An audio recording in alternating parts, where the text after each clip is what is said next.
and then spell the first name.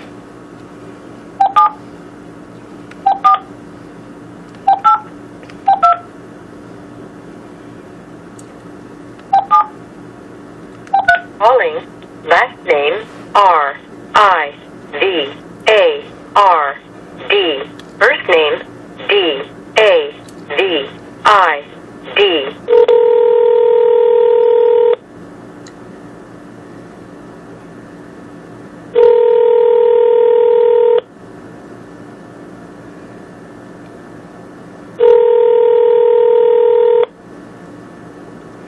Good afternoon, David Rivard's office. Andrea speaking. Hi, who am I speaking to? My name is Andrea. Andrea, hi. My name is Sonia Gamper. I've don't know what to do. I've got a little bit of a crisis for my child going on, and I've apologize if I've not been able to effectively communicate prior to this, but I've received a letter back as a response from the Ministry of Children and Youth Services, Paul Wheeler, in the summer, who stated to contact Mr. Rivard regarding looking into a matter through the Internal Complaint Review Panel. Yes?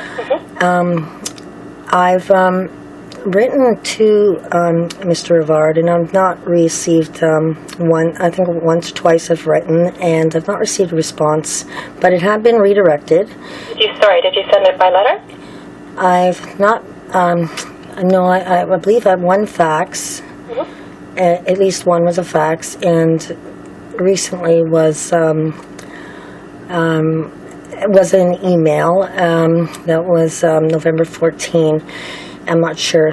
Maybe it was inappropriate. I sent it such a way because it was I don't think he would understand. It was a matter I was dealing with Natasha Tucker.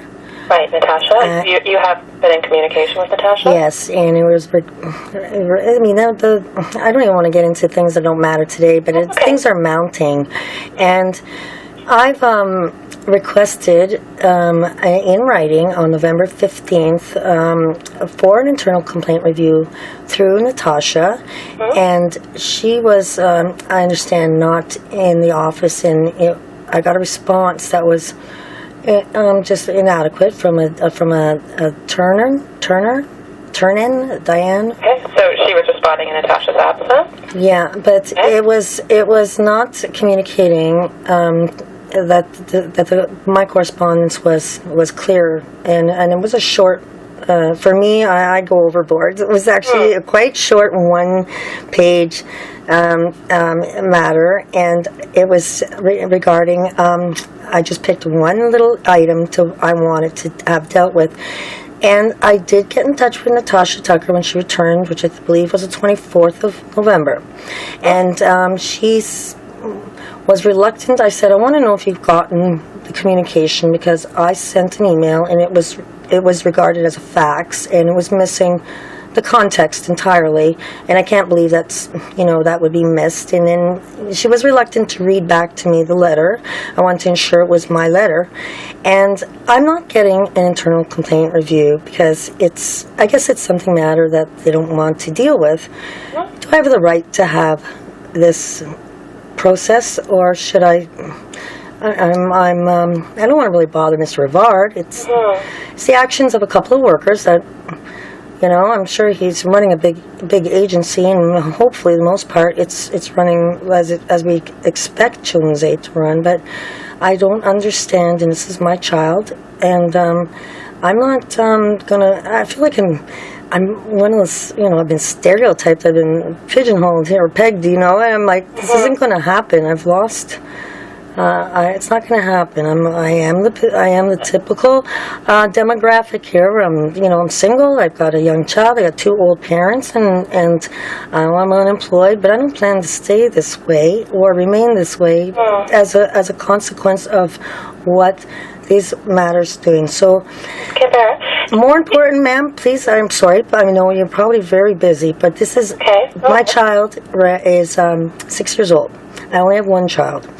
And I have health matters that have been grossly ignored and had been addressed by Nancy Andrews herself when a file was not even open. She spent 2 hours with me, and I have recorded. I hate saying this. I sound like I'm trying to push her in a corner, push Children's Aid in a corner. The woman came to see me to try and resolve fabricated referrals from what was found in my file, and I thought she was being genuine. Let's deal with it. I'm not into suing people or going after. I want my child being taken care of. And this did not happen. And it was based around health concerns. And it's been quite a really long road to trying to get some help. At recent, another ridiculous court order, the CAS had removed itself for the reason only, when I say removed, they have actually put an application back in 2013 against me for supervision.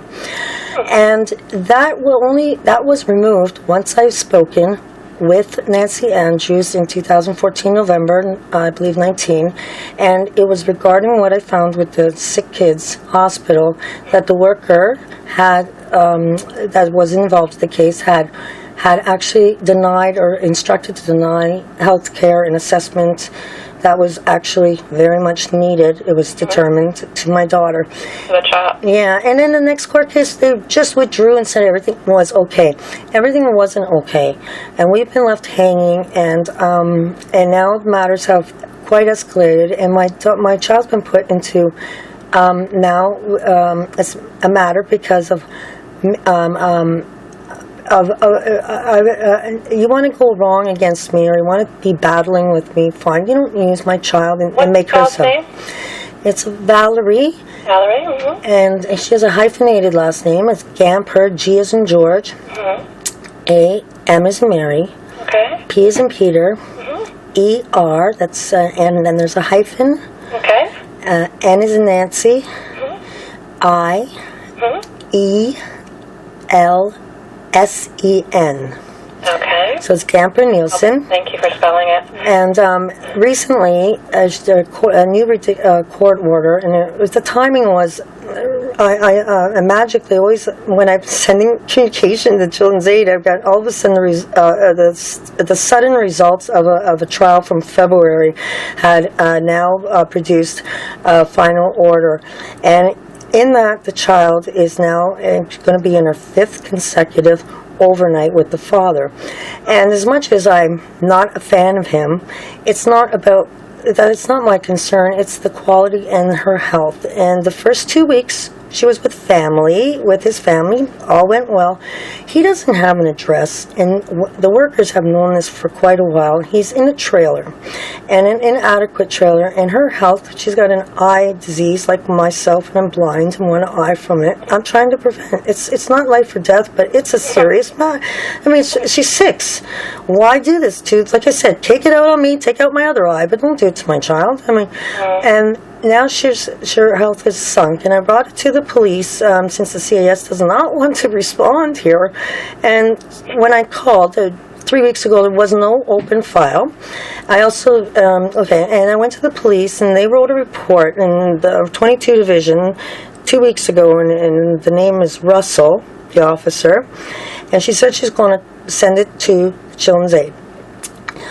Well, for some reason, I'm being told yesterday, and I taped the conversation with the duty worker, and it was supposedly Wendy Gordon Steenberg from the West Branch is handling an intake investigation, which I had no closed file, so I don't know why it's going to the worker who I'm making all these accusations and want to have an internal complaints review. I don't think that's going to be ever a working relationship with me and this worker, and I think that first has to be acknowledged. But we're not getting anywhere. My child right now is at Sick Kids Hospital.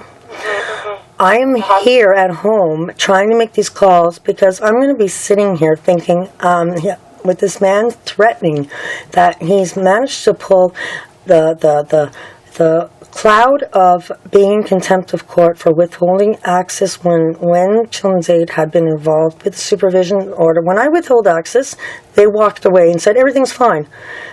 They came in because I was withholding access for the same reason, and then they left once I started to withhold access for very good reasons again.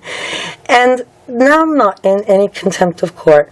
I need, and I don't want to make a scandalous kind of monster out of this matter. It needs to be, I have quite the evidence of unfortunately, I'm really sorry if you have a worker that has not, that would even fall into criminal offenses, whether deliberate or not. The action has been very harmful to me, my family, and my daughter, and my career. She might have a career. I'd like to have a life too. And never mind that. I don't want to go to jail for something that was created falsely. And I'm asking for help. I've not received a response. Ms. Gamper, I have some information here. You shared quite a lot with me, and that's been very helpful.